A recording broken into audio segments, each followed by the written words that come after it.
middle. Football is back, ladies and gentlemen, which now means it's time to get your team's football shirt. But I'm not trying to pay £120 for a football shirt. I'm just saying. But I have found the solution for myself and for you, the lovely audience of the Don Husam channel, with your own coupon promo code. And this is the solution, ladies and gentlemen. All you've got to do is just go to okjersey.com. As you guys can see, all the options are there. Of course, I'm a Liverpool fan, you guys already know. And then this is the shirt. Look how amazing it looks. I'm just going to go pick my size. And then after that, I'm going to choose the Premier League patch. And listen, I'm too old to be putting any player names on the back. So I'm just going to get it as it is. I'm going to click add to cart, view cart. And this is the same thing that you guys do on any website. You proceed to checkout, you fill in all your information. And then after that, coupon code Husam. When you click this coupon code, you get a 8% discount. Enjoy shopping, guys. Bismillah ar-Rahman ar-Rahim. Hello everyone and welcome back to the channel. Welcome to another stream. Habibi, it's Thursday. It's 2 p.m. We're here. So many things to unpack today. So many things to address. We are here to address all the action from yesterday and from before yesterday. You get me? We got Tuesday and Wednesday to speak about. Today, man, like Ledge is replacing Souls. Big up to Souls, but he's really sick, so he couldn't make it today. Bayledge stepping up. Just like Mikel Moreno stepped up, getting the goals to get me scoring, stepping up for Arsenal, header, pow, goal. Martin today, my favorite City fan, comes in for my second favorite City fan, man like LB. So big up Martin in the building. David making his return on the Thursday show. Big up to you, David. Absolutely incredible performance last week. So we had to run it back. Yes, so big up. David's channel is in the description. David Speaks Football. Please go give him a subscribe right here, right now. Every single one of you, go give him a subscribe. Upcoming YouTuber, you get me? And he needs you guys subscriptions and he needs you guys support. So go subscribe to him. And Mancunian Way is in the description as well. So go give him a subscribe, please. And Bayledge Sports is in the description as well. Every single one of you guys, please go give every single one of these legends a subscription, please. Yeah, how is everyone doing? You guys good? Yeah, man. You know, surviving and thriving. Yeah, hey, David, yes. I'm good. I haven't played yet. Well, yeah, we're tonight, but last night upset me, man. I woke up sick today, to be honest. I don't know if it was the realization last night that Arsenal may just do it this year. They may just do it this year. No, I'm not going to concede it's over. It's way too early for that. There's a few people in the Straight Facts group chat that were saying it's over. No way. But David, since you're the neutral on this topic, let's start off with you. So big up to everyone first of all. 200 people in the building already. Let's get the likes up and subscribe and go subscribe to all my brothers' channels. And by the way, just to everyone watching this right now or on the replay, I spoke to Edward, who's the OK Jersey guy. He told me that any orders is going to be received before Christmas. So this 15% discount, this is a rare discount, you guys. So go ahead and use it and use the code Husam15 to get 15% off your OK Jersey purchase. Anyway, go ahead, David. Title race.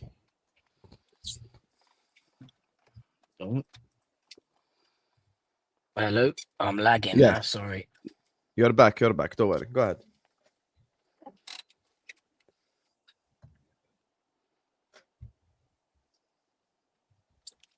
Okay, I think he's lagged out. Anyway, okay, Martin, we'll come to you then until David figures it out. Title race, talk to me, brother. Exactly where we were. Do you want me to say it's over? Because it ain't over. Why? It ain't Martin over. always first response is what you want me to say. I don't want you to say anything.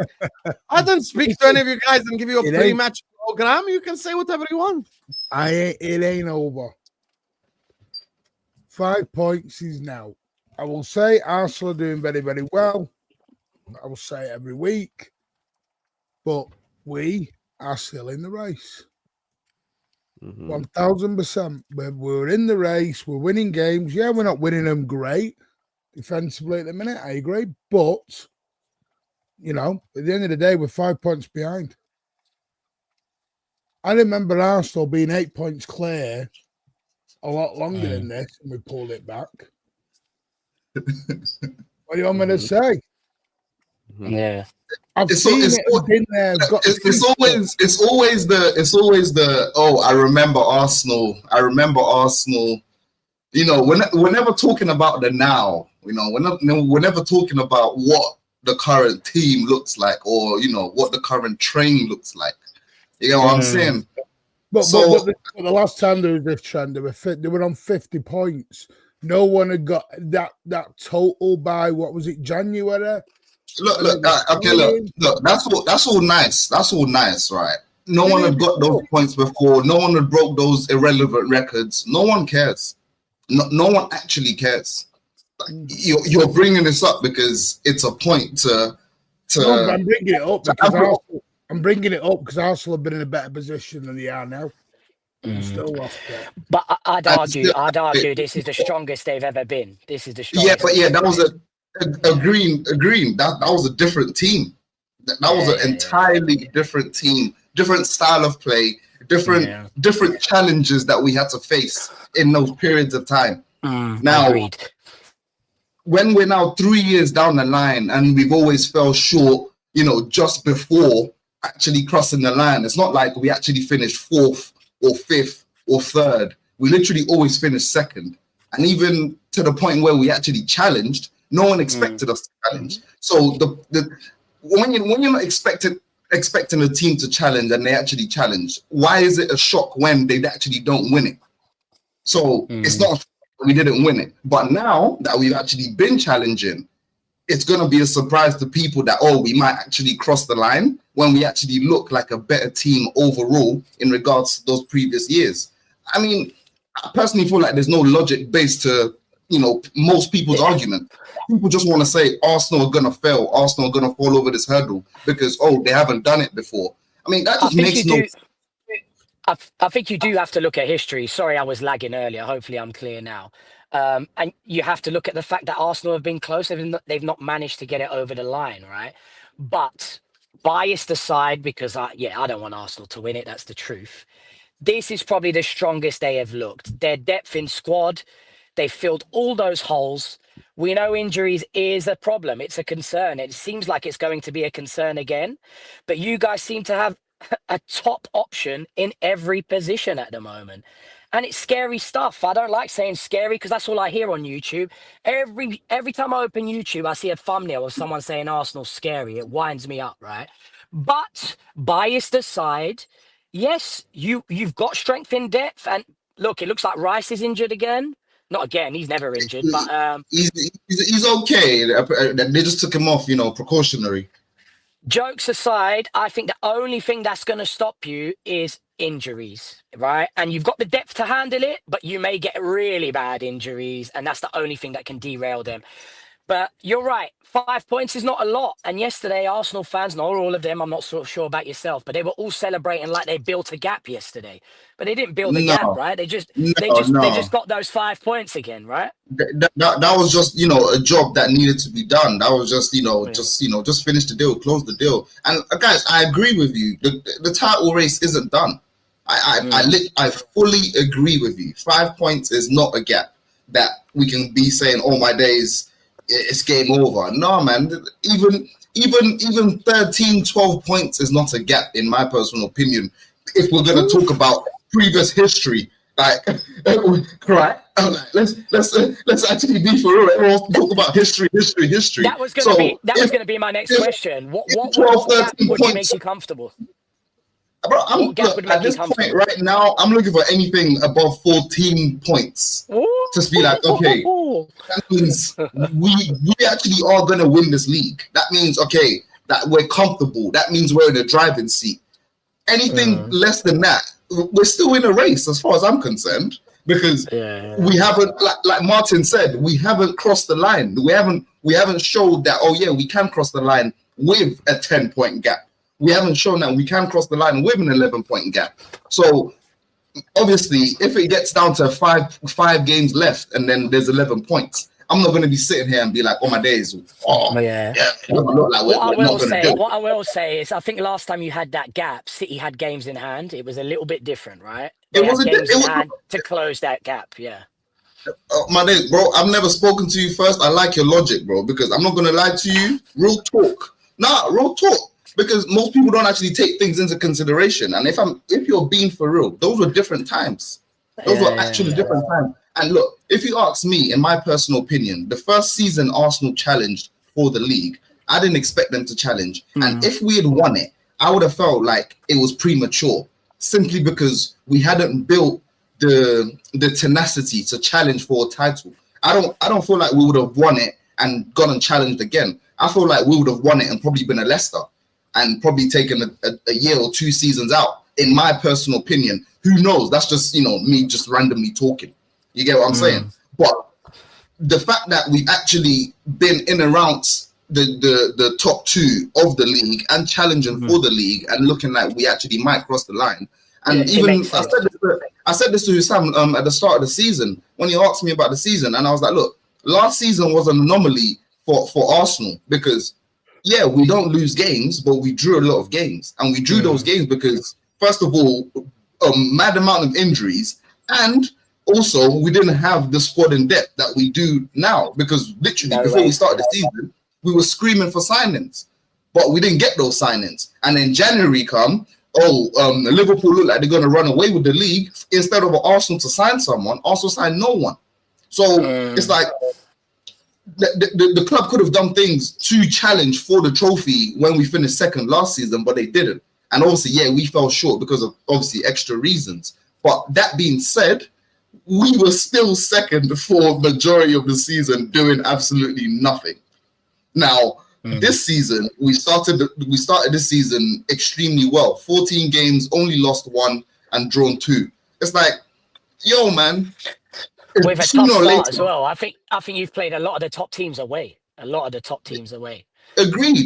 And look, it's the same thing. I feel like when you say to people, oh, sooner or later it's going to happen, everyone's like, oh, when sooner or later? Yo, sooner or later it's going to happen. Sooner or later. I'm not an oracle, bro. But if the proof is in the pudding and these guys are showing you, oh, year after year, we're consistently getting better, and year after year, we're in and around the teams that challenge, then we might actually get there sooner or later. Like, why is that a crime to say that? That's what I don't understand with football fans. It's not a crime, though, but there's a lot of your fan base, especially friends of mine that I know. I got a message last night saying, hey, Dave, you're going to come to the parade. And you get messages like this and you're just like, what the hell, man? They're already booking hotels. They're booking Budapest. Exactly, Martin. They're doing everything. Exactly, Martin. Yeah, and that just really, I'll be honest, rubs me up the wrong way. I was on watching Carefree Lewis on the Chelsea thing, and Gal and Lee were booking bloody, I think they were joking, but they were booking bloody Budapest flights. No, they have to be joking, man. Come on, they have to be joking. Halfway through the season, that's diabolical, bro. For example, if I was in your shoes, I'll be like, look, we look good. We've got the depth. Exactly what you're saying, to be honest. But everyone tranquilo, calma, Once we get close, then I can start celebrating. There's a January window, by the way. There's a January window. There's Rodri. That too. And we haven't even pointed out the injury factor. Like the way players are falling down or falling apart. Yeah.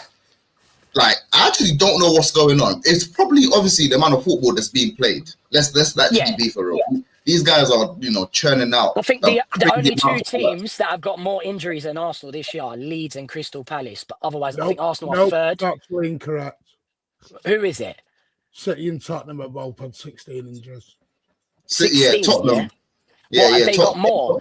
I read something today on Sky. To start the season, City have had 16 injuries. Tottenham have had 16 injuries.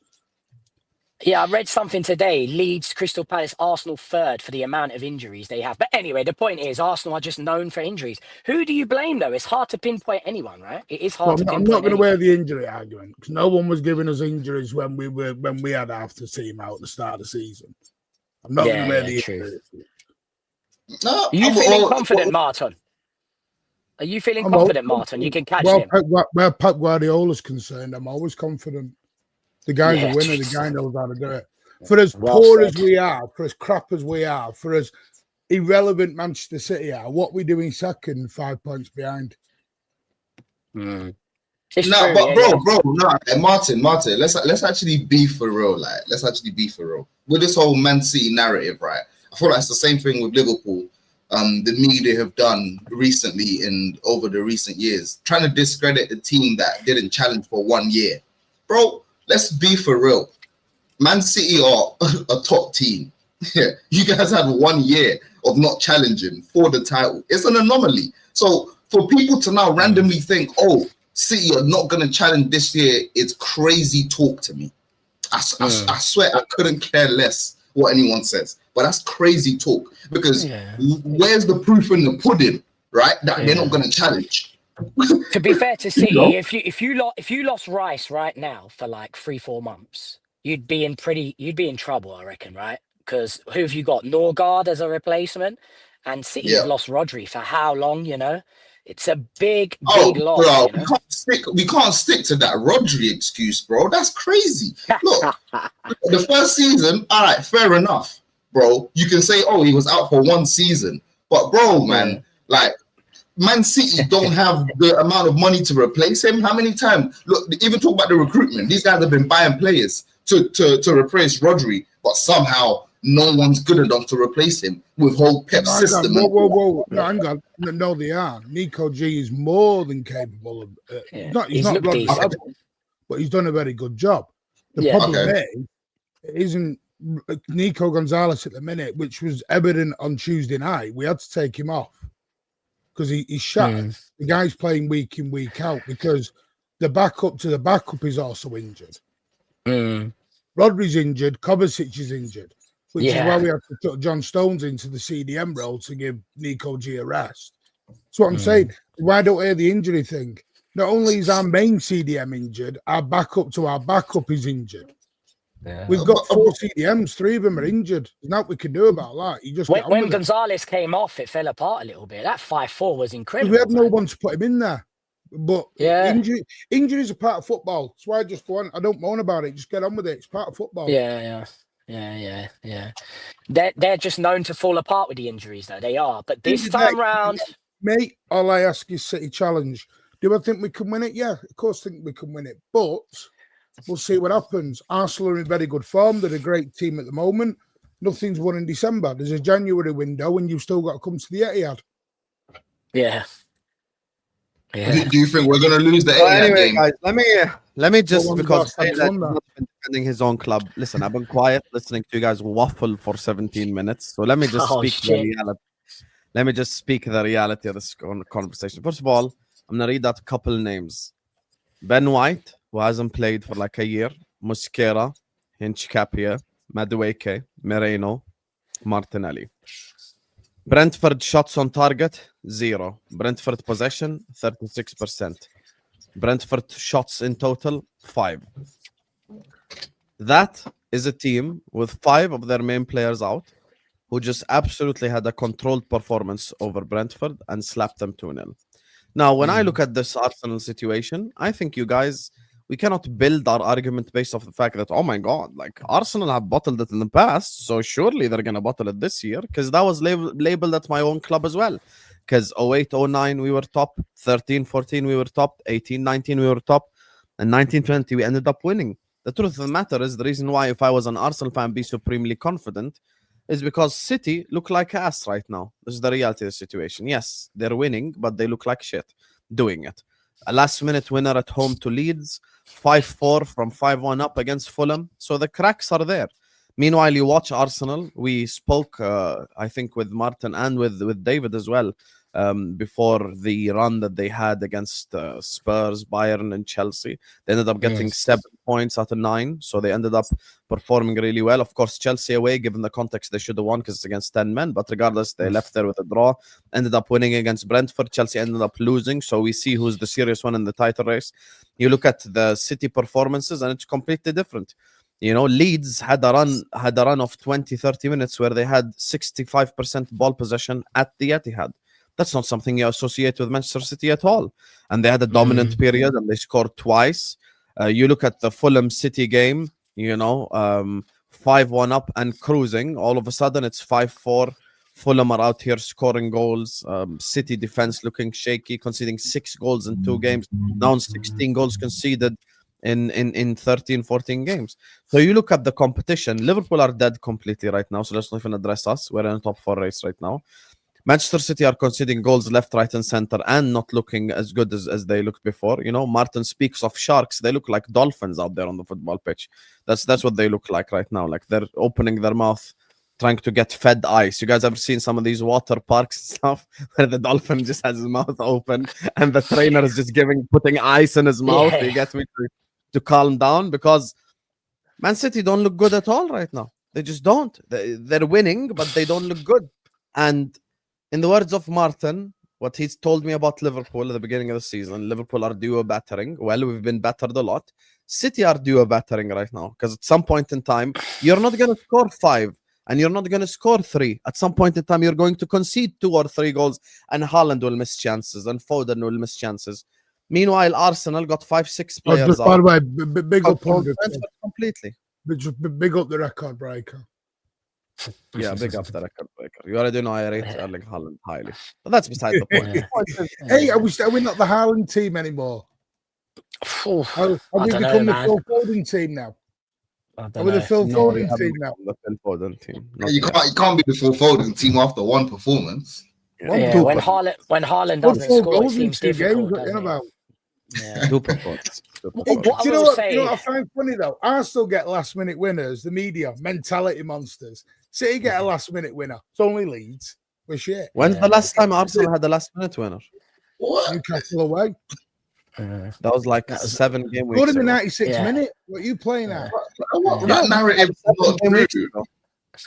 And Fulham, you didn't beat Fulham with a 90-minute winner. Fulham, you were 5-1. Fulham. No, see, I don't think we are playing crap at the minute. I think we're playing crap in parts.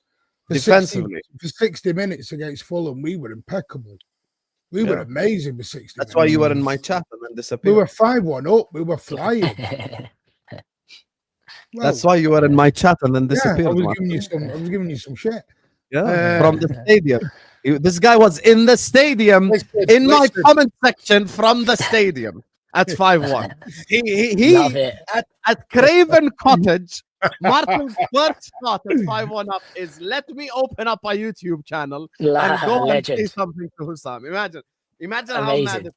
And then 5-2, Martin wasn't in the chat.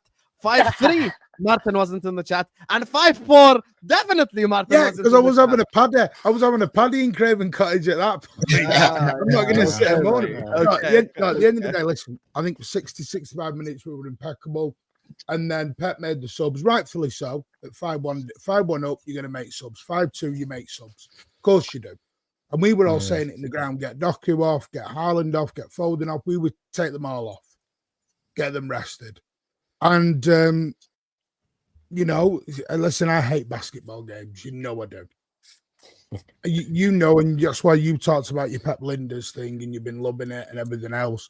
I just want to go back to nice controlled football. I want to go back to sideways football, boring. I don't care if it's boring. Listen, I will say this again. Arsenal are a very good team. I don't think Arsenal will lose many games. But as you know, it wasn't the losses that I've said City could win the league on. It's the draws. Because Arsenal will get more draws than Manchester City will. City don't draw games. We tend to City will lose more games than Arsenal will. Right, but you can say that. But in the last 4 games, you've drawn 2 and we've won. 1 loss is better than 2 draws. Are we going off the last 4 games or the whole season? No, you're not getting back. But you draw a lot of games, which you said. Yeah. When you draw, you drop 2 points. When City lose, we tend to lose, then go on a run of 5 or 6 wins again. But the thing is, there was a reason as to why we drew those games. So we're not. What's the reason? Now you want context. So now you want to add some context into this. What do you mean? I want to add. It's not now. I want to add context. You said that we draw a lot of games, and you're using 1 season as your whole benchmark, right? When you could have used 2 previous seasons, but we didn't draw a lot of games. Drawn 3 this season. I think he's saying he doesn't see you losing many games, but if you do lose the title, it's because it's going to be draws, right? That's what he's saying. Exactly. That's exactly what I'm saying. Okay. He's actually rating you, to be honest, but he thinks if it is going to be lost, it's on draws. And to what Husam was saying, You're right, Husam. As of now, Arsenal do look amazing. They do look like the best team in the league, but I'm sure you're expecting Liverpool to go up a level. Believe it or not, I'm expecting United to go up a level. And if you're No, I'm not expecting teams to expecting go up, Liverpool to go up. yeah, I know you're probably not. Yeah. Not No, anymore. I'm not. But what I'm saying is it's possible for teams to go up a level, right? It is.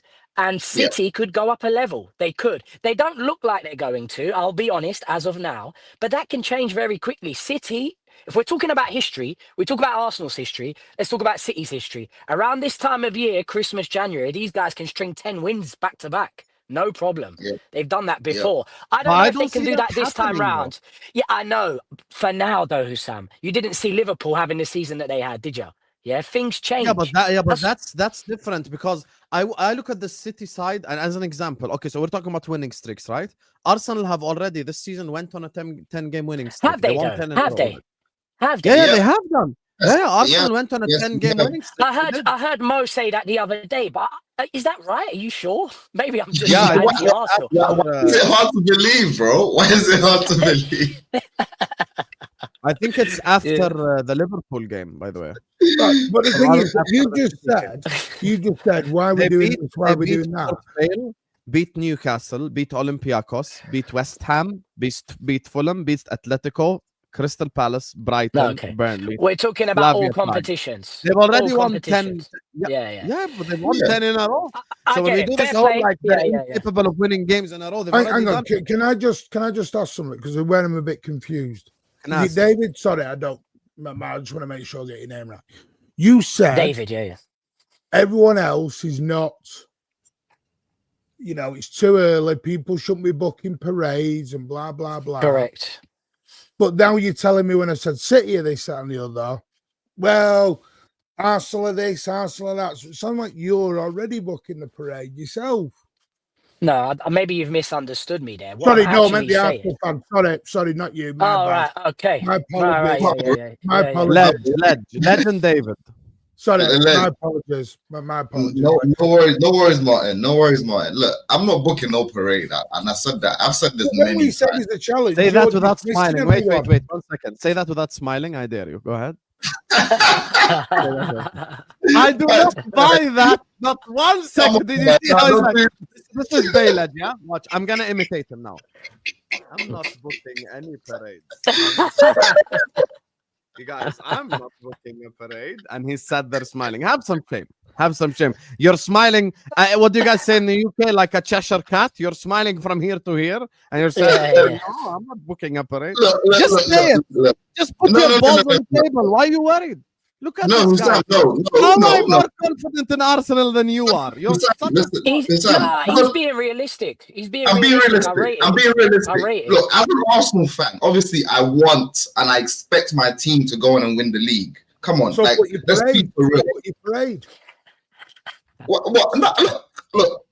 You can say I'm booking a parade, but I'm gonna need at least 5 more wins in a row to be before I can be like, oh. And that's in the Premier League, by the way, not all competitions. So we're not going all competitions, 5 wins. 5 more wins in the Prem. And the reason why I said this, hey, Husam, the reason why I'm saying this is because remember I said this to you last stream. The reason I you're saying this ju- is PTSD. That's it. No, I judge my seasons, or I judge the seasons depending on when it gets to the halfway point of the season. Usually, when it gets to the halfway point of the season, I feel like you can get a sense of, how the Premier League is going to play out and what teams kind of, have the identity and what teams have a feel for where they're going to finish in the league. That's my personal opinion.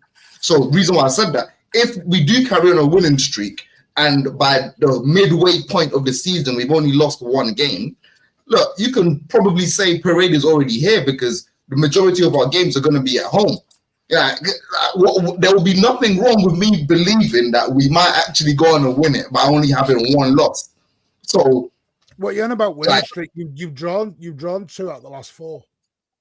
That's what, bro. You're going off You just told me you don't know a lot. You've gone throughout the last 4. This is ridiculous. You're literally going off the last 4 games just to back up your point. That makes no sense to me. You can't go off the last 4 games and discredit. The gap's been closed. The point I'm trying to make is the gap has been closed in the last 4 games. Okay, and no, it hasn't. The gap, look. The gap has been extended. Ahead. No. This narrative is the gap has been closed. Hey, Martin. Let me say something. Look, this narrative of the gap has been closed is false, because if we go to the previous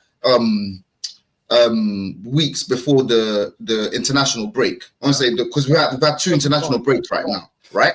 Every international break, right? We have literally gained points on every team. So last international break before, it was 4 points ahead of City. Now it's 5 points ahead of City. Before, I can't remember how many points it was ahead of Chelsea, but it's more points ahead of Chelsea and more points ahead of Liverpool. So this narrative that week by week we because the points are fluctuating, we're losing points. It makes no sense. It's a league. You guys are expected to win games and draw some games. We're expected to win games and draw some games or lose games. So it's like, how are you judging it week by week or giving it a 4-week span? That's why. No, you are, because that's why. Because, bro, but when I've said to you, when I'm judging, you were 7 points clear of us. It's now down to 5. That's closing the gap, is it not? Hold on. You have done better in that run. Good for you. But we've only drawn 2 games.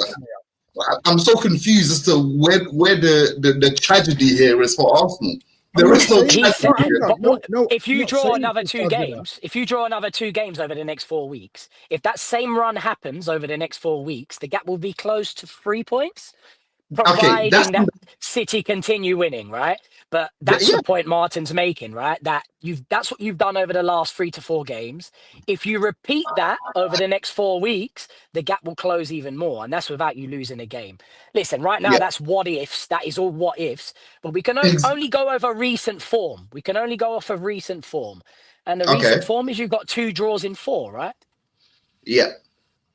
If you do that again. If we're going off of the recent form of 4 games. Yeah, well, that's what we're going off. I'm saying. And it suits the hope. It suits the hope of you guys drawing games. It suits that. Exactly.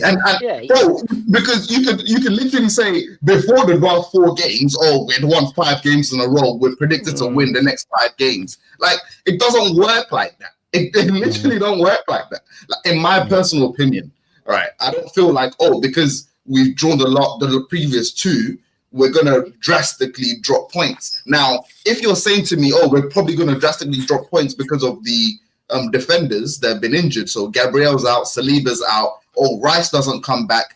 Timber gives us a stinky performance. Calafiori drops his... Is it Mosquera out as well? Yeah, Mosquera's out. Like, you know what I'm saying? If you're saying, then I'm like, that's the probability to that makes more sense. I can agree with that. But I can't agree with you saying to me because of 2 previous draws, everything might look crazy for us. And on top of those, like the draws, like, who did we draw to, bro? Like, we drew to Chelsea, right?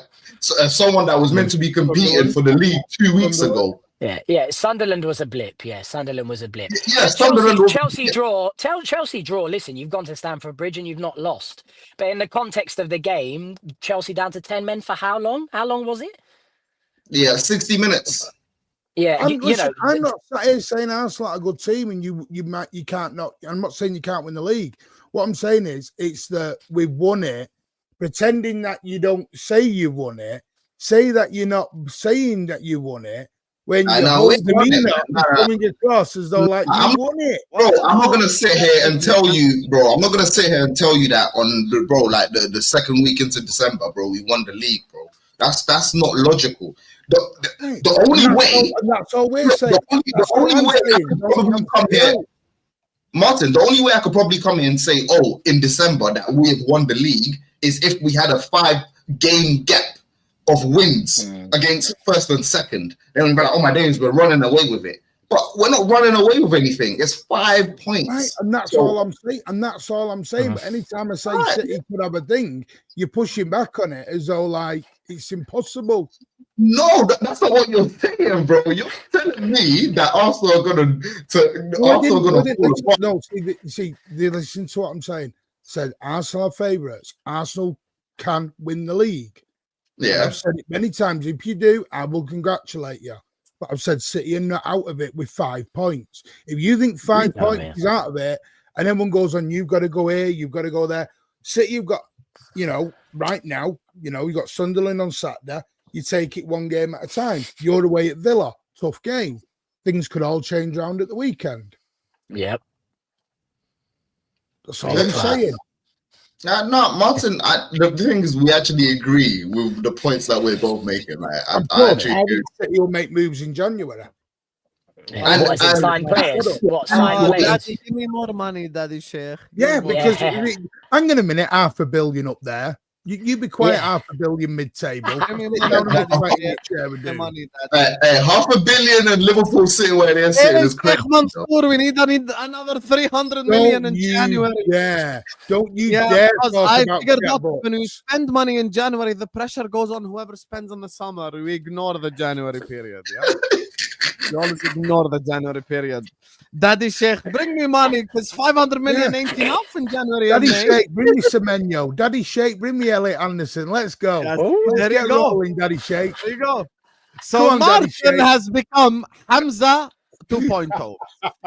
This is he's become everything he's arguing against. Whoa, listen. When I asked Hamza himself yesterday, he was like, "Yeah, man, we need to spend money in January. The recruitment. Oh my God, look at Arsenal. They've got Andrea Berta. We need to spend money in January. We need to spend money."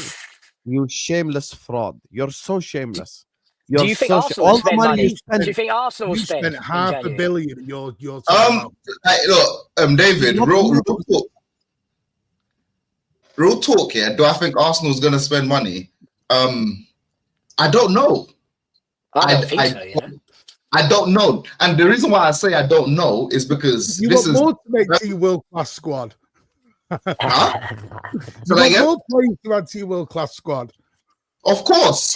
What do you mean? What did Pep do? What did Pep do every December or every January what and did every Pep do every transfer window ever? So what did Pep do? Hang on. No, our squad is not as good as Arsenal's. No, bro, your recruitment has been terrible. It's got nothing to do with Arsenal's recruitment being better than yours. Do you know how many of them have got? Do you know how many of them have seen? What are you showing me that for? What are you talking about? How are you talking about? I got to get my water bottle. Showing me the salad. Brother, I got my water bottle. That's it. I thought you were showing me your salad. Instead of leaving a space, all I did was just put up a picture so I can go get my fucking water bottle. You shameless fraud. Look at this guy. How many of them I got?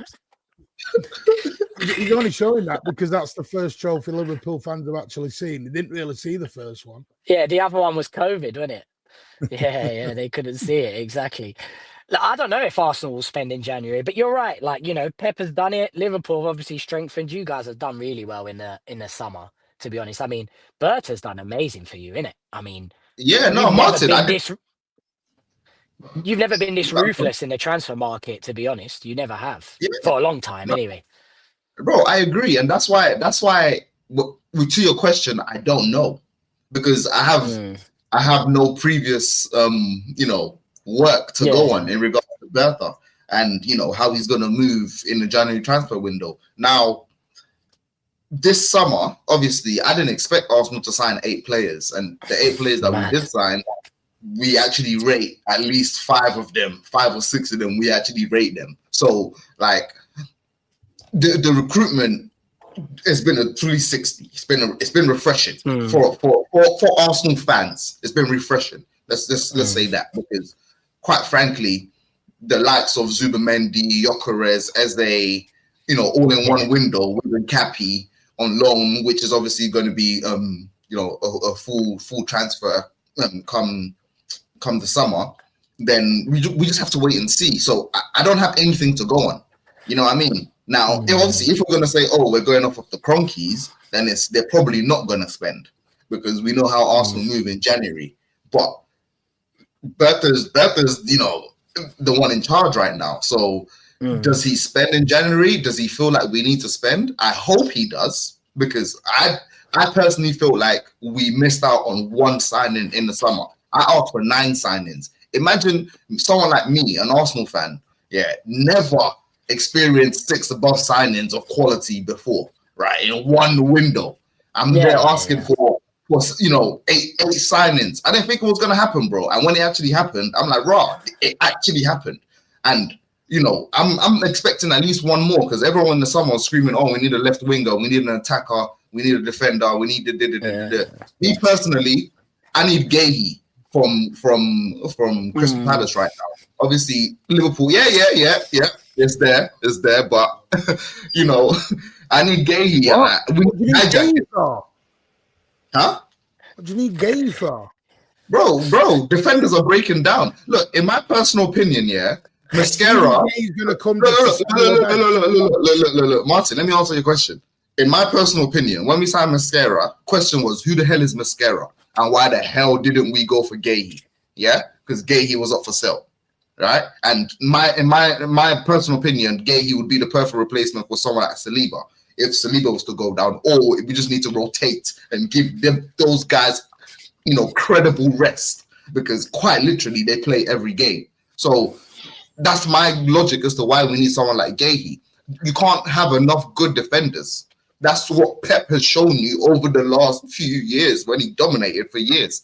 Year after year, he's buying 50 million defender, 50 million defender, 50 million defender. So it's like, clearly that's the blueprint. Clearly there's something in that. Now, if you consistently strengthening your defense and getting quality defenders, you're never going to drop off in defense. And one thing Arteta has built this team is to be defensively solid. So that's just my personal opinion. I would go for someone like Gahey or an attacker. But yeah, there we go, man. Okay, guys. Let me just grab the super before we move on. Talk about Liverpool. Arsenal are gonna win the league, guys. The quicker you accept it. For God's sakes, man. All this City hype, just put the fries in the bag. Arne Slot's pressing game turned into a passive doggy, lots of huffing, 0 penetration, and everyone finishes frustrated. Van Dijk is moving like a pole dancer. Blimey. Guy, remember on Monday my argument that Van Dijk has been even worse than Mo this season? They laughed at me. You get me? I don't like to quote this guy because of his political opinions, but the meme applies. You all laughed at me. Well, I have to say, you're not laughing now, are you? just putting it out there. You get me? The meme applies. Anyway, and speaking of memes, let's move on, talk about Liverpool Football Club, the biggest meme in the Premier League right now. Big up to all of you guys. Please hit the like button. Please subscribe. Don't forget to subscribe to all my brothers out here on the panel as well. David Speaks Football is in the description. Martin, the Mancunian way, is in the description. Bayledge Sports is in the description. Go give him a subscribe. You get me? Let's go and support my brothers. I love it when I see a lot of members in the community supporting as well. The up and coming YouTubers, the third generation. It's very important. Football community, football channels. We come together, create beautiful content for you guys. Unlike Liverpool Football Club, who cannot create beautiful football on the pitch. Bayledge, I'll start over you. Sunderland draw. Look, Arne Slot's in the mud right now. Arne Slots. I don't know how to say his name. I've been corrected so many times, But he's moving slow because the way he's talking to the media after you guys just lose a game, draw a game, drop points, I think it's diabolical. I think it's nasty. And it would only make sense that the Liverpool players just turn against him, because quite frankly, it looks like they're not playing for him anymore. The results over the last few games have just been nothing short of a shambles. We can't even banter you guys anymore when it comes to the 500 million. Where's Isak? Where's Wirtz? It's getting boring now. Like it's not that anymore. It's what's actually going on, like with these performances. It's like, are they gonna get any better? Are they listening to the manager? Like, there's serious questions to be asked. with Sloth and Liverpool right now. So Sloth. Sam, I want to know how you feel. Like, I want to know if you feel like Sloth is going to get you out of this position. I want to know if you feel like Wirtz and Isak and Ekatike will actually hit form sooner or later. You know, is it a tragedy? How are you feeling? You know how I feel. You know how I feel. Don't ask these questions. You know how I feel. That's why you're laughing again. It's like when you laughed when you said Arsenal won't be at the parade. Yeah. How I feel? I feel like shit. That's how I feel right now. You know, watching this football club, it's been dreadful, man. Like yesterday's game is like watching a shit orchestra. Yesterday, Van Dijk had the most passes. Konate had the second most passes. Van Dijk had the most touches. Konate had the third most touches. Liverpool style, guys. Konate passes to Van Dijk. Van Dijk passes to Allison. Allison passes to Gomez. Gomez passes to Van Dijk. This is the thing. Like a shit orchestra. You just need Slot doing this on the sidelines. It's not even like one of them exciting orchestras. It's boring. It's dead. We're finished, guys. Yeah. This is just never gonna end. This feels like Dutch managers.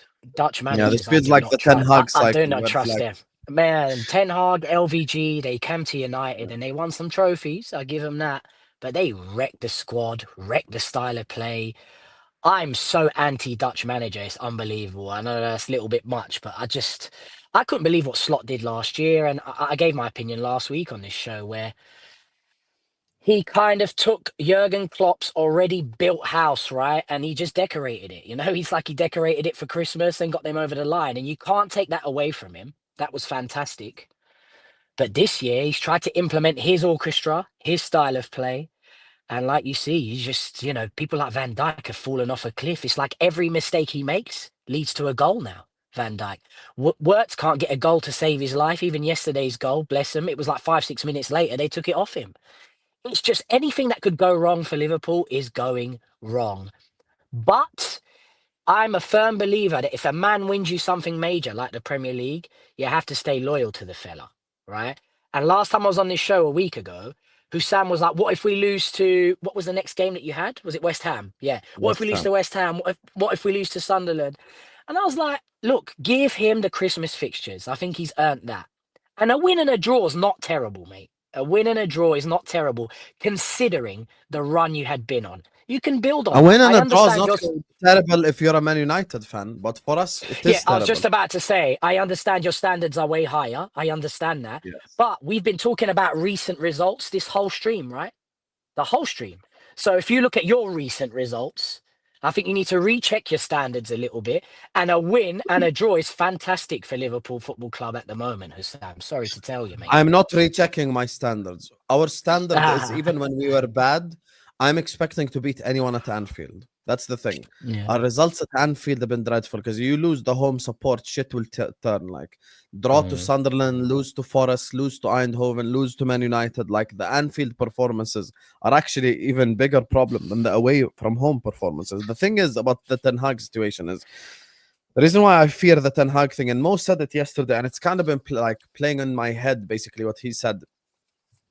This feels like every time Slot needs to like win a game to save his job, like he wins or draws and just buys him another game, and then you lose again, and then you lose again, then you draw 2 and then win 1, and it's just a never-ending cycle of bullshit, to be honest with you. So we're in this position right here, right now, that is just unsolvable. Like there is no solution other than sacking Arne Slot because shit is not changing.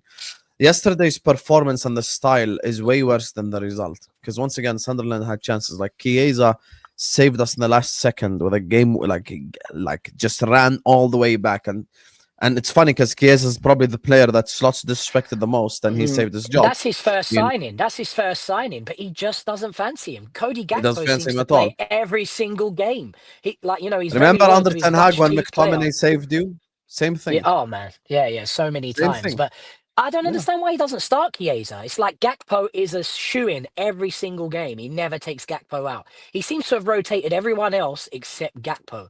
Yeah. I don't know. I think Chiesa needs a start. Like I said, give him the Christmas fixtures. If you look at the Christmas fixtures, and what would you say is a minimum requirement in points for you to say, okay, give him the rest of the season? It's much bigger than points right now. It's also about performances, but so much like nothing is the problem is nothing is improving. Because the conversation in the Liverpool fan base post West Ham is like, okay, we dropped Mo and we won the game. So that's the solution. Yeah. He ran back the same exact lineup, and in the first half we looked so bad. Honestly, Sunderland hit the post. They had like 2-3 chances, and we were so dead in the final third. We were so dead in terms of creativity. Mo comes on, and creatively we look a lot better. Like we start to create chances at least. Like he, one thing about Mo is he'll always at least be a chance creating machine, basically. And he created the most chances in the game, even though he only played 45 minutes. So he'll always give you that sort of creativity element. But then Van Dijk, it's a complete, to be honest, the goal we conceded is a complete individual error. The goal we conceded got nothing to do with Slot's coaching or Slot's system or Slot's tactics. Van Dijk gives the ball to the Sunderland player and then gives him his ass. That has nothing to do with Slot. Has nothing to do with deflects it in. Yeah, deflects it in. 100% goal on Van Dijk. My issue with Slot yesterday is our build-up play because it's slow as fuck. It is extremely slow. And we don't have the players for slow build-up. If anything, we have the players for really quick build-up where like we've got intricate play. You get me? And it's just we don't have that anymore. And then second half, Mo comes on. We have a bit more of a threat. But once again, remember me and David had this conversation last week as well about the mental preparation of the team and the man management. Like the scoreline, I think, is either 1-1 or 1-0 Sunderland at a time. And once again, plays Isak and Ekitike together for like fucking 5 minutes and then takes off Isak. Why are you taking off Isak? What's the point? Like, he's the only box presence striker we got. He's the only striker that will actually be there. Alexander Isak, 125 million, blah, blah, blah. He only had 15 touches. Okay, that's the what. So let's ask ourselves, why does Alexander Isak have 15 touches? Because we create nothing. Because you don't have Trent Alexander-Arnold anymore. That's why. No, but that's just, I disagree with that as well, because it's not just one player that changes everything. I think he was that important, Husam. He's that important. You're not going to convince me to do Trent prop because I've been doing Trent prop and I didn't even disrespect him when he went to Real Madrid. My thing about this whole conversation is I don't think it's just one player. I think Slot went in a completely different fashion and style this season, and it's just absolutely fucked the players up. And his I got a question for you, Husam. Yeah, but Dutch football didn't work with Cruyff and Van Basten. It's not going to work with Gakpo and fucking Florian Wirtz. Husam, I said this the other day. Dutch football's so known for being amazing. I mean, when has it ever dominated? When has it ever dominated anything? Never worked. It's so overrated. It didn't work with Johan Cruyff himself and Marco Van Basten and Ruud Gullit and some of the greatest players ever. Why would it work with Gravenberch and Gakpo? Husam, this is a great segue because it kind of plays in what I've got to ask you. Like, if we're being for real and we look at last season, right? Can we actually say it might have been a fluke? No. It's not. No, and the reason why I say this is because at the start of the season, obviously, as an Arsenal fan, Arsenal's competing for the challenge, right? And we had so many mishaps with the so-called red cards that have never been seen before, decisions that have gone against us that clearly shouldn't have, injuries, first of all, and also lack of the squad depth. So, no, Martin, I see your hands. Martin, there's an easy answer. No one's going to answer this question except me. 1 second. I'll accept that. I'll accept that if you accept that the only reason you're winning the league this season is because City have injuries and they're crap and because Liverpool are crap. Do you accept it?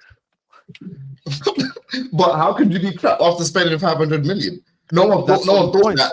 No one thought that. No one thought that 5 games into the season. Let's go back to last season. No one thought it was crap 5 games into the season. I'm answering your question, but you don't like the answer because it debunks your logic. Who did Liverpool buy last summer? Not this one, last summer.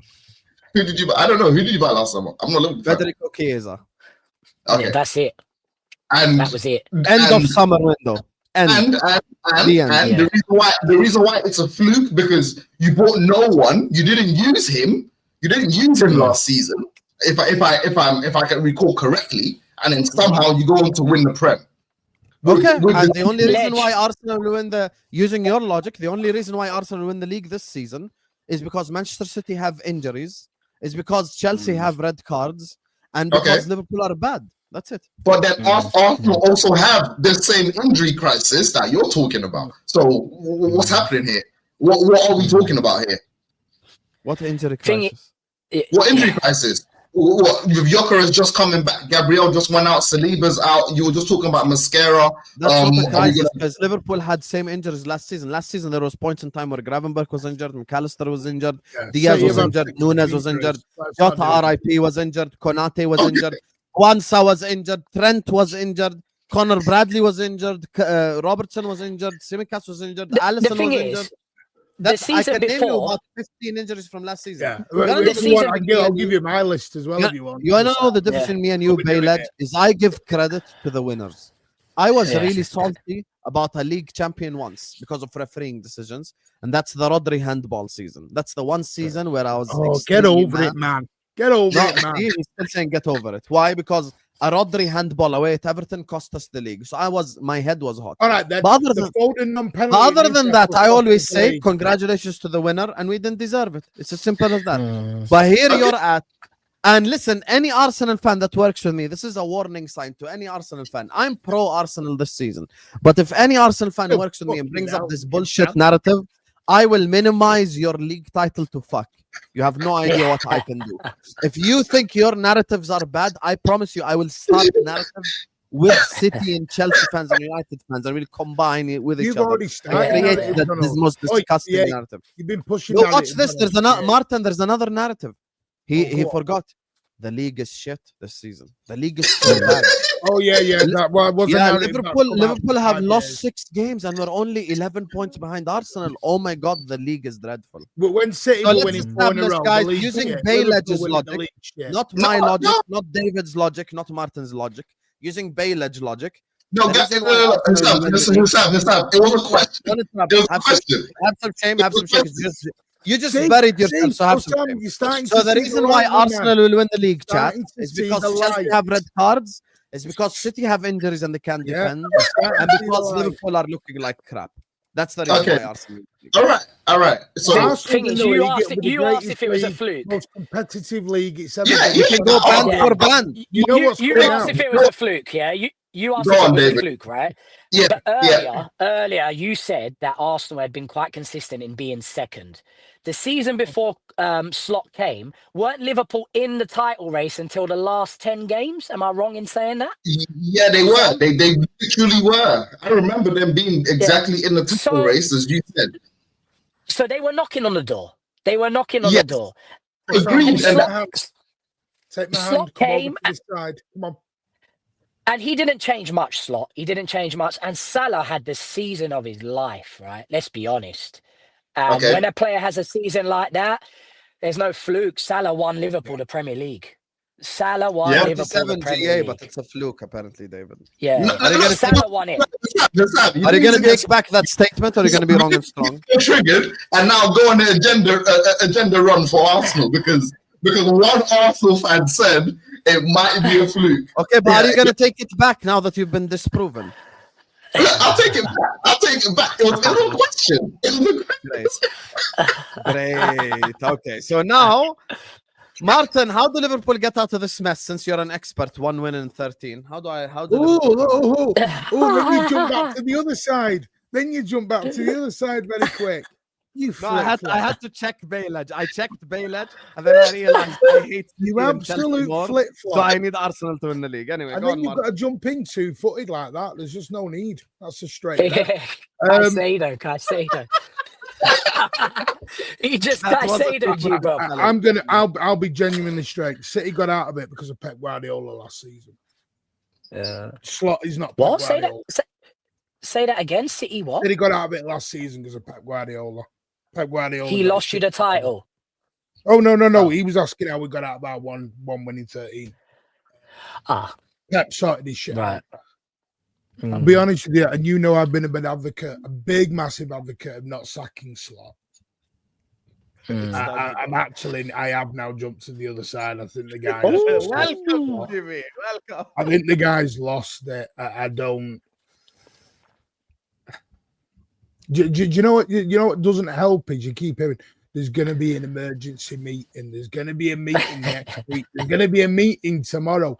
There's more meetings in the House of Commons are going on at Liverpool at the minute. I don't know what's going on, my man. The problem is, on your side, you know you're being objective. Who do you get if you sack? This is it. I asked this question last week. The only obvious question is going over to RB and asking them to get Slot that role. Klopp. That's what worries me on Liverpool. I'm not going to lie. No. Bringing Klopp that's the only that thing that I would do it for. That's the only reason I would sack Slot, to be honest. If you could get Klopp back in the role. What do you do? Do you wait for Alonso? How about an interim till the end of the season? Because he's lost his wrestling completely. You said that, Gerrard. They're not even running on the pitch. They don't give a fuck. That is not the answer. Gerrard's not the answer.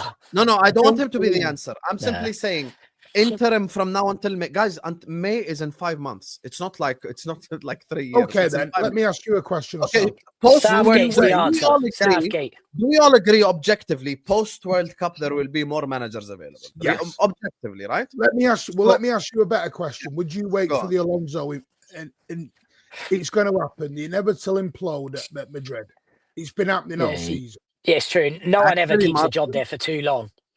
Actually, Martin, I think that's one of the things that the club themselves are actually waiting for. Maybe that's what I'm thinking. There's got to be a reason they're hitting the pause button on this at the minute. Because remember, we spoke to Alonso before we even spoke to and that's what I'm thinking. Because I don't think Alonso will last at Madrid. I think there's too many signs there where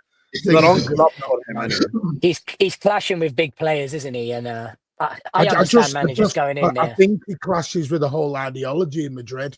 I think he wants to do it his way. Madrid are trying to do it in the Madrid way, and I think it's clashing a little bit. The thing is, I know he did really well with Leverkusen, but you can't go there and be the boss, and it's this, and it's that, and it's this, and it's that. You got to have some sort of way to get yourself in, you know.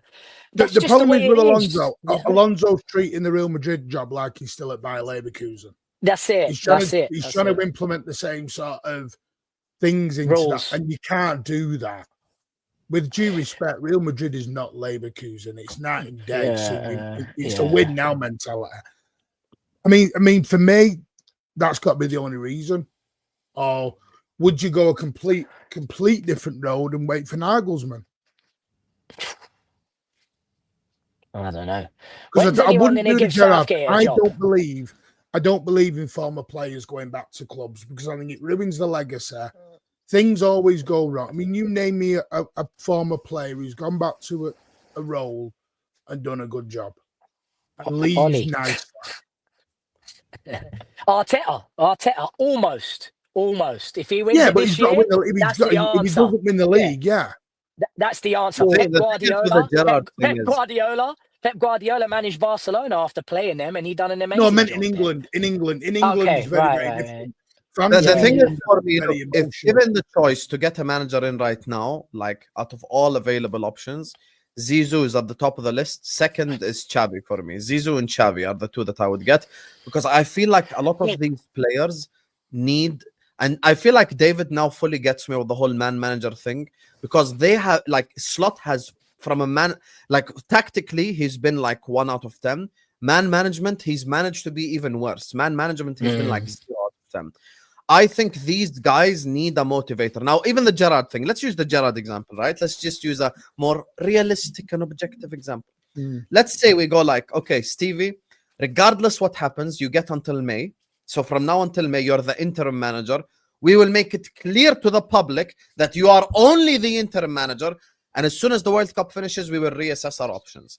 Because we know that someone might leave the French job or the German job or the blah, blah, blah job, like a Nagelsmann, like a whoever. Like, I know for a fact the club really rate Nagelsmann. They like Nagelsmann as an example. The club like different types of managers as well. So what if we wait, we just give it till Stevie till the end of the season? Yeah. We know we're finishing 5th and win the FA Cup, whatever. Okay, fair enough. Then Man United did something similar with Ollie, right? And then all of a sudden, Ollie won however many games in a row and he got the bloody job. This is the issue. But that's the thing. I'll make it clear now. If Steven Gerrard wins the Champions League as an example, okay, give him the job. But other than that, don't give him the job. Hang on, Roberto Di Matteo did that. Yeah, At and Chelsea, he and never look how got it. that ended. He ended up at He never West got Ham. it, We're did he? talking about the UEFA Champions League here. Like, this ain't like. All right, This then. isn't- So, Roberto Di Matteo won it with Chelsea, and then what happened? Di Matteo They won didn't give the him the Champions job, League did and they? the- They didn't. Okay, watch Nope. They this. didn't give him the job. Di Matteo won the Champions League and the FA Cup. Plenty of Liverpool fans in the chat right now. And they got rid Put of one him. in the chat. If you won the Champions League and the FA Cup, would you give With Gerrard.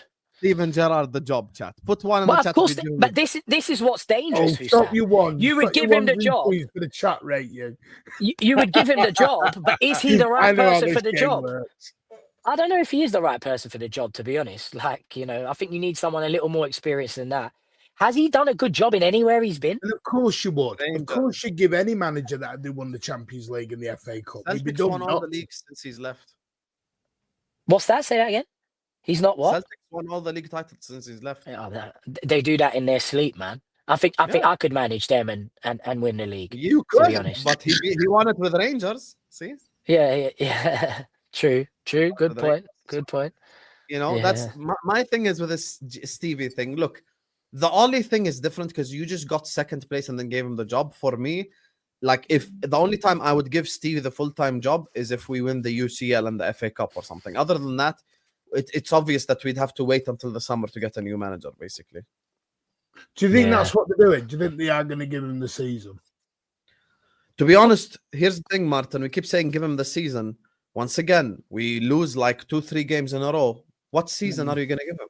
What are we doing here? Like, we're just going to sit here and lie to each other? What season are we going to give him, bro?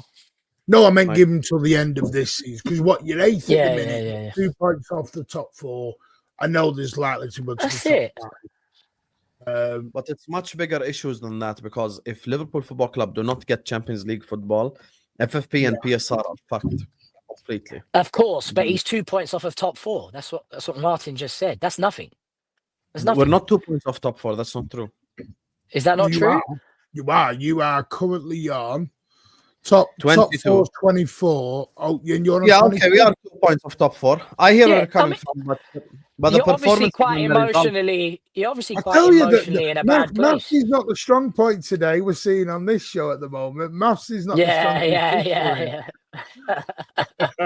What I'm saying is, Husam, I think you might be overreacting because you were fantastic last year and your standards are up there. But I think you're slightly overreacting, my friend. I think you need to be a bit more patient and wait out the rest of You're 2025 overreacting and with see Man how it goes. United. Why are you hammering him out? You've got a Man Oh, United no. fan telling you. Why are you hammering him out? You're overreacting. How many points are Man United off top 4? 3. You're Let overreacting. me tell you something. If Amorim won the Premier League this year and was awful the year after, he could do whatever he wants, my friend, because he's won me that trophy. You got to be but loyal that's to the because your people that standards deliver are in the things. mud. Your Yeah, standards 'cause are in the mud, rightfully David, so. and you know that. Rightfully so. Yeah, Rightfully like, so, your my life friend. peaked at 5 games without a defeat. It's not the same for us. Yeah. We Sad. feel like you won 2 games in a row, and it's like Amarim's the best manager since Ferguson, but it's different for us. It's different. Like Who we the hell are said that? weak. Who the hell said he's better? No one we- said that. He's exaggerating, Martin. He's exaggerating. We man. won the league, went and bought Isak, Wirtz, Ekitike, Frimpong, and Kerkez, and we look worse. And we're talking about We've top 4 discussed this, races. though. But We've we're talking discussed about this. You top add 4 5 races new in first-team December. players. We're exaggerating. Yeah, well, you are. You're 2 points off top 4. If he gets top 4, you're fine with PSR, you're fine with financial fair play, whatever it's called. Then you reassess in the summer. But for you to be like, sack him now, I think that's a little premature. But he does need to go because it's much bigger than just results. It's performances. You keep as talking well. about performances, though. But I mean, listen, performances can improve. But even They West can Ham, we improve. weren't impressive. Right, okay, hang on. No, Let me but ask you a question. Go on. No, David, I think he's right about the performances because remember at the start of the season, a lot of people were saying with Liverpool, these guys are winning games, then I get the last second, I get you. scoring last-minute goals. So I said this last week, though, bro. You had 5 first-team players to any team in the world. It ain't gonna hit the ground running. It's not gonna be like chemistry right off the bat. Really? How many signings signings did Arsenal make? How many signings did Arsenal make, David? Tell the world. So Gyökeres, No, Eze, but Zubimendi, right? Have I missed someone? Hinchcapie, I miss someone? Mosquera. Yeah, but Hinchcap is not first team. We're talking you signed 5 first-team players, my Oh, friend. really? 5. Oh, really? How many Yeah. games? How many games has And Frimpong you played? lost Trent. How many And games you has lost Frimpong Trent. played? How many games has Frimpong played?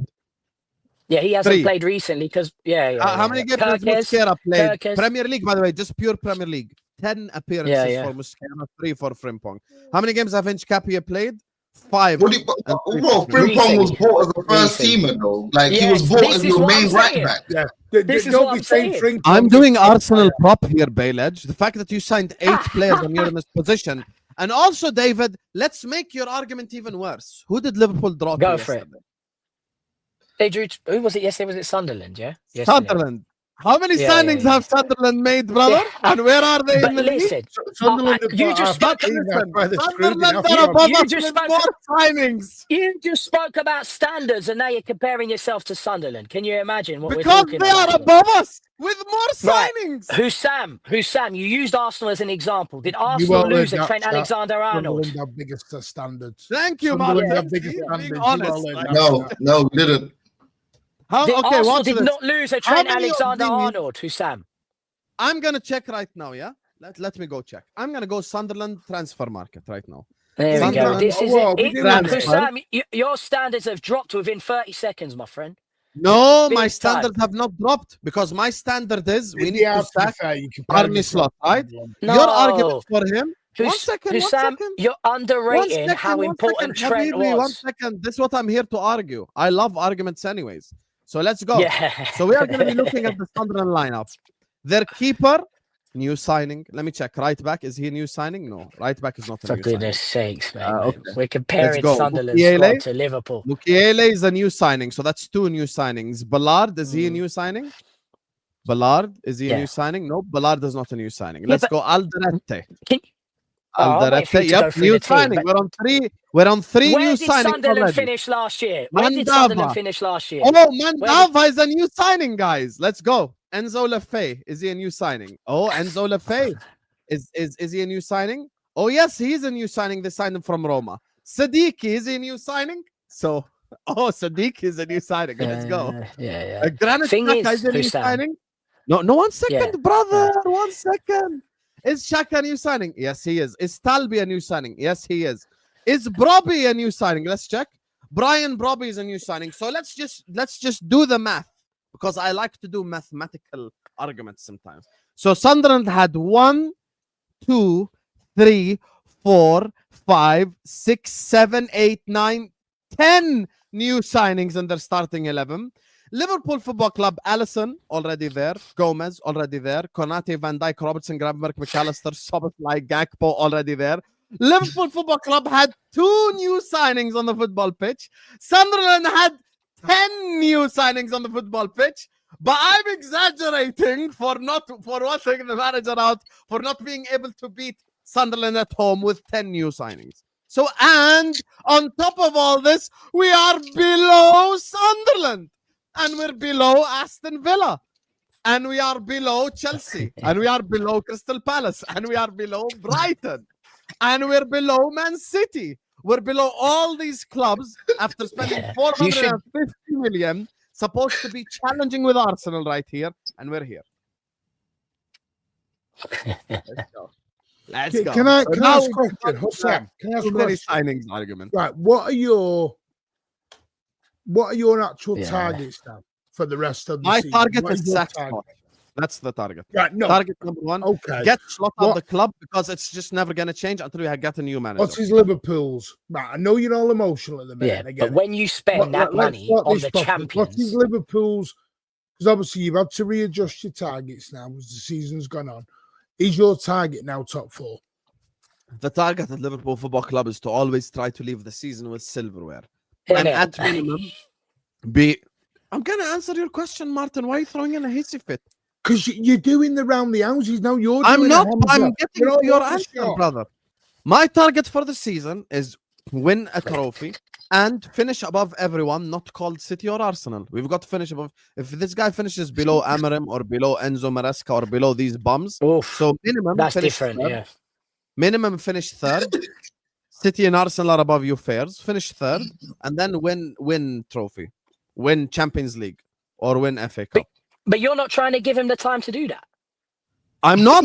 That's why I said my What first is target is Saxlot. Saxlot, first target. You're not going to win the Champions League the way you are at the minute. Oh, we're not going to win the Champions League. An unrealistic Here target. you go. I'm Martin, the football historian. You brought up Di Matteo. When did Di Matteo come in, Mr. Martin? Oh, God. Mid-season. It was an When interim, did Thomas innit? It was an Tuchel interim. come in, Mr. Martin? Mid-season. Interim. Chelsea Yeah. with 2 worse teams than this current Liverpool side. I like you calling me One minute Mister. I like that. Can you change it to Yeah. Sir? No, but you want to know Yeah. why? Because I am a football historian. I bring up stuff from the past that always destroy your argument.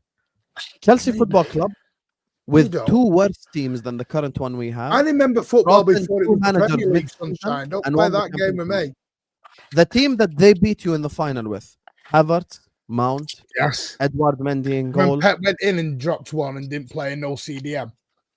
Okay, but this is not a shot at City. This is me saying, if we bring No, in a no, manager now, Yeah, if we bring in a manager now mid-season who is good tactically, there is nothing stopping us from leaving the cheesy season with the Champions League. What's stopping us? Do we have the quality players to do so? Yeah, we do. Thank you. Those 2 examples you used, though, Matteo and Tuchel, they both failed in their jobs, didn't they? Well, Matteo That's didn't fine. even get the Someone job. can Right? win me the Champions League and then So- tail off. So you're fine. You just want the Champions League, and then you don't care. You're just pushing the stone down the road. What's the word? What's the saying?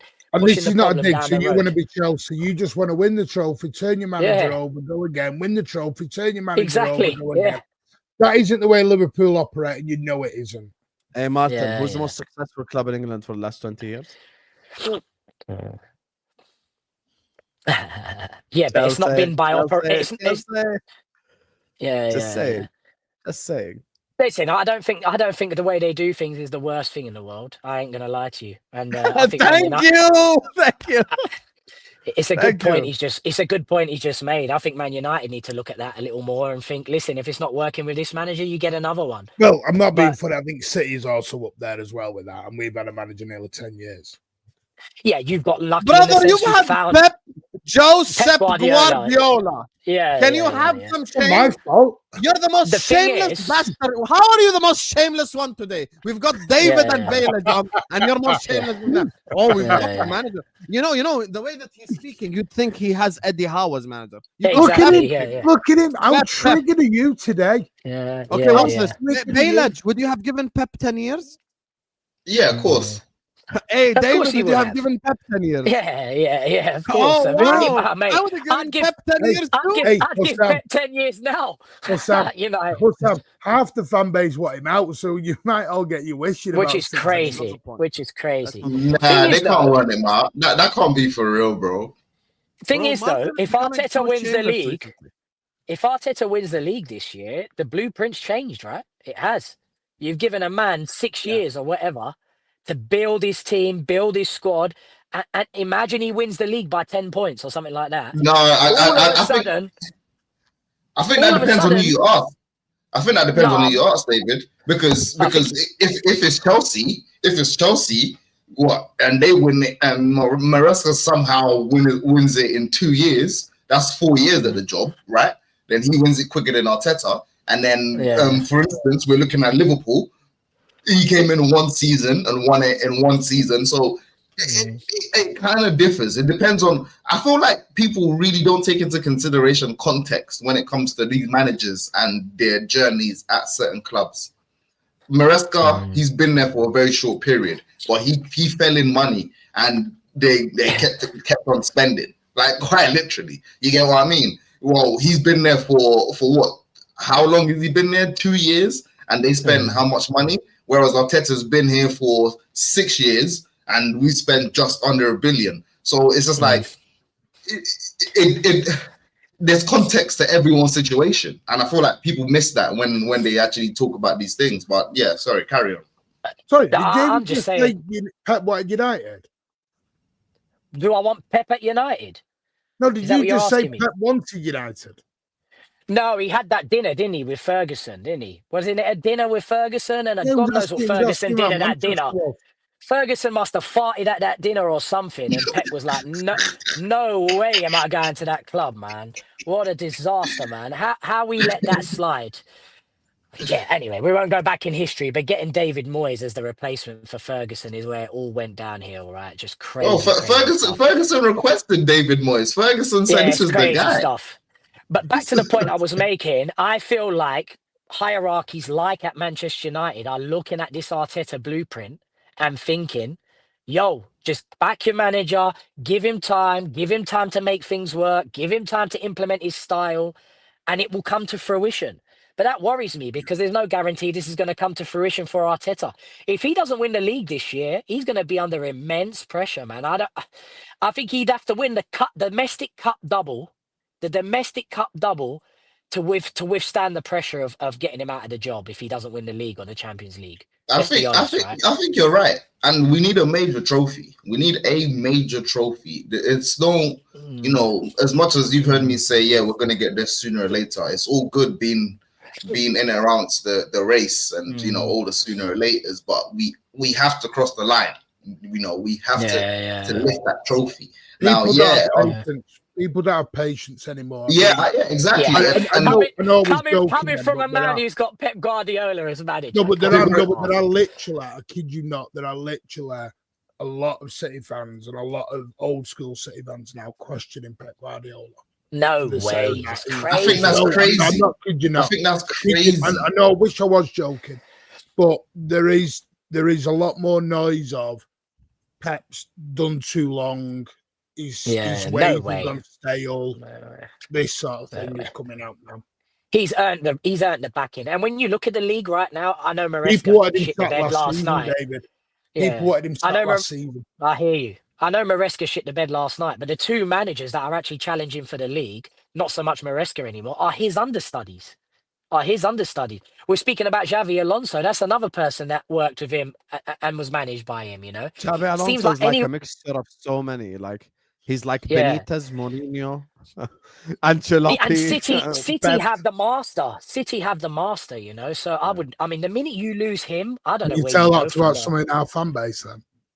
It's probably because your fan base is looking I can't wait for Pep leads City. I can't wait. Yeah, but the thing is, like, Jurgen Klopp. When Jurgen Klopp was at Liverpool, I never wanted him sacked because he built this shit. When you built this shit, it's different. Anyway, let me just grab these super so move on. Talk about the Chelsea bums yesterday.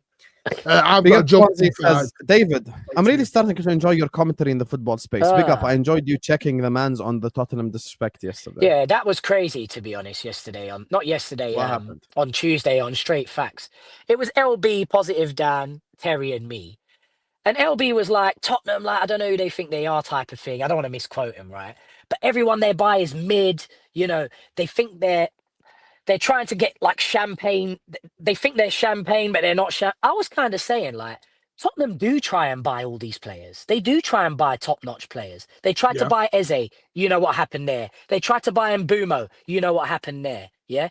I mean, how can Tottenham break into the top six? Well, they are, you know what I mean? They're in the top six, but how can they break into that upper echelons when every time they go for a player, another club takes it off them? So I just backed Tottenham and was like, look, it's very difficult to break into that upper bracket. They are identifying the right players, but it's very difficult to get them. You know why they weren't agreeing they want with a me. trophy. This is the problem. They want a trophy. And I said this about City as well, which was mad. The treble for us was a curse and the best thing. Because the trouble is when you win that silverware, you'd expect everyone's expectations do that. Standards, and that's when the standards comment comes out and everything else. Every club has standards. Every single club has standards. Liverpool, Tottenham, Chelsea, United. United still has standards. Yeah. Well, I know people laugh at them and they banter them, but they still have standards. Arguable. You're very arguable. Inside the corridor. Old Trafford, it's arguable, Martin. Martin, that's the one club no one will agree with you. 15th, no trophy. They do. Yeah. If our manager gets top 10, he keeps his job. I'm going, we'll be 15th. No. But yeah, back to the Tottenham point. The reaction I got, the response I got, they need to overpay. They need to overpay just like City did, just like Chelsea did, and they'll get these players. But you can't do that. You know, I don't want to talk about City's 115 charges, but how can you say that Tottenham need to follow our blueprint when you've got that hanging over your head? You know what I mean? The only way you break into that thing is do what City did, do what Chelsea did. Tottenham can't do that. Oh gosh, he's gonna zoomed in on him.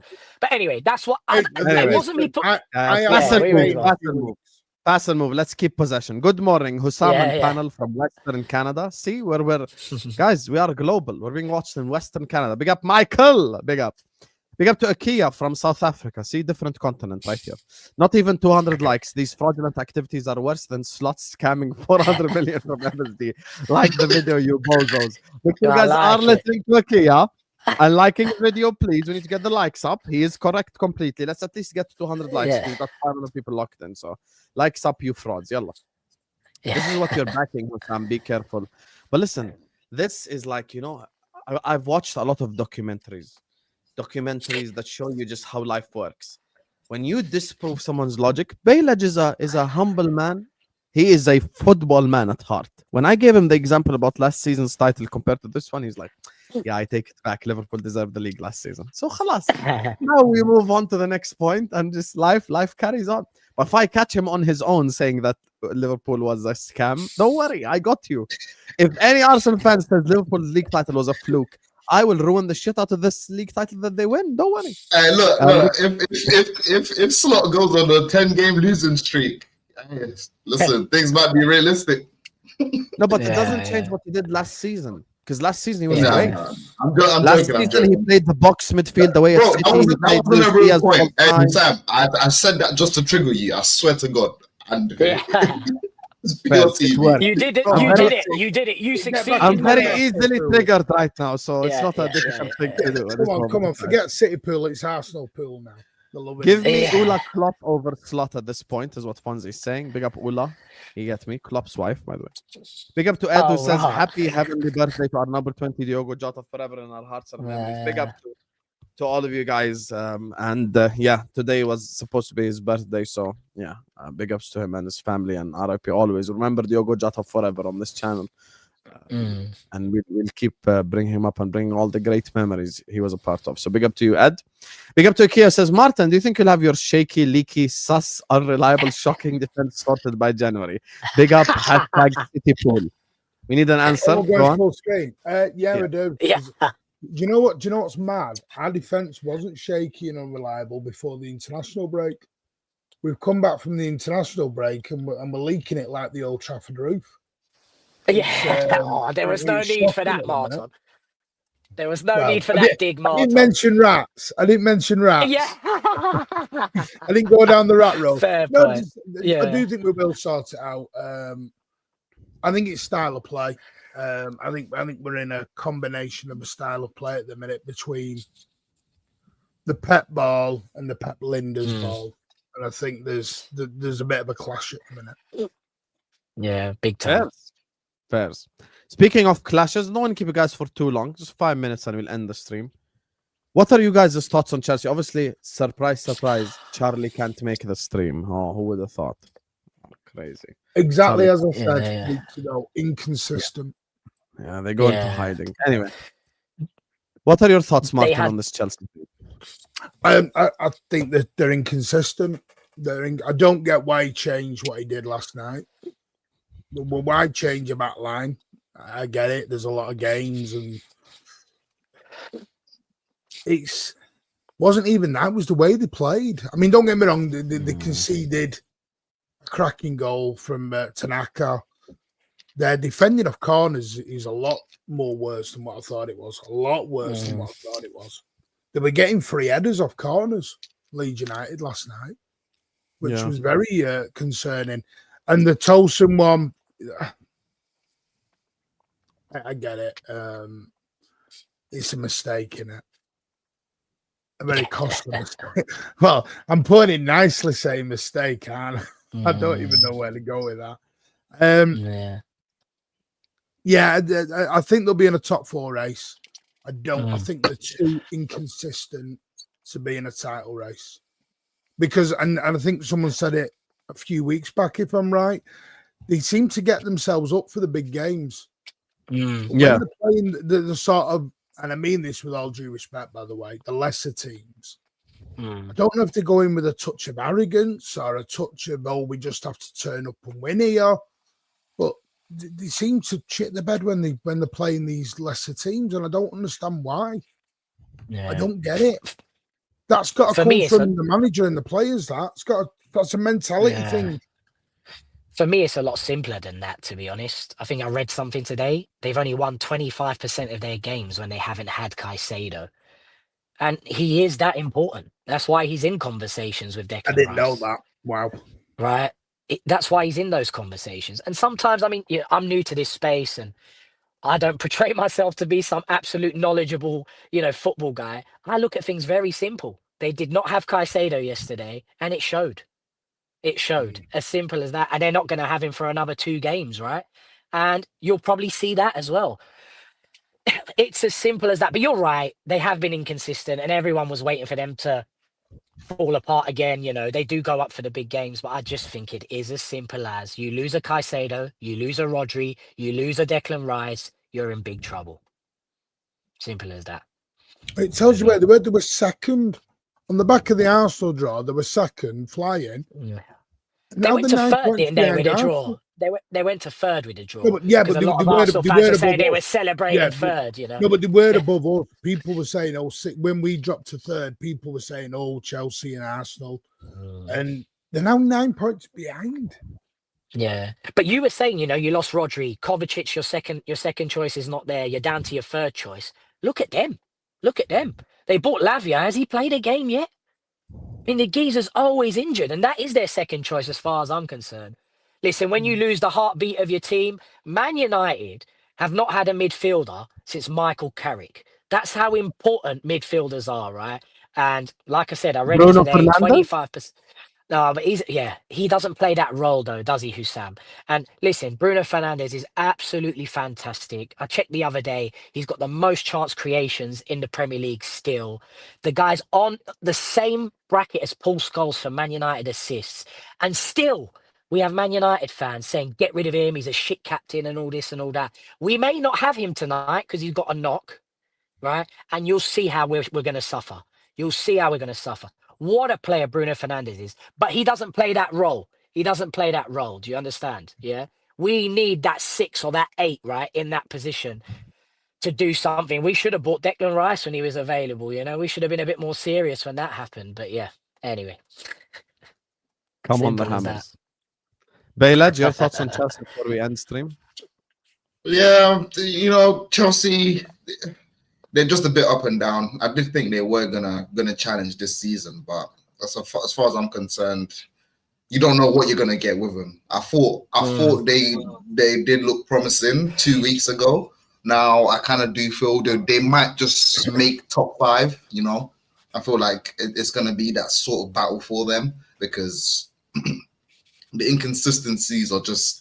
There's something to point out, and the amount of red cards I spoke about it last time. The amount of red cards that they've got, the disciplinary issues is something to actually point out as well, because that was a major problem for Arsenal last season when it came to challenge for the title. So, why would it not be a problem for Chelsea this season if they were going to challenge for the title? So yeah, man, I feel like if you take all those things into consideration, Chelsea's chances of a title challenge just keep diminishing you week after week.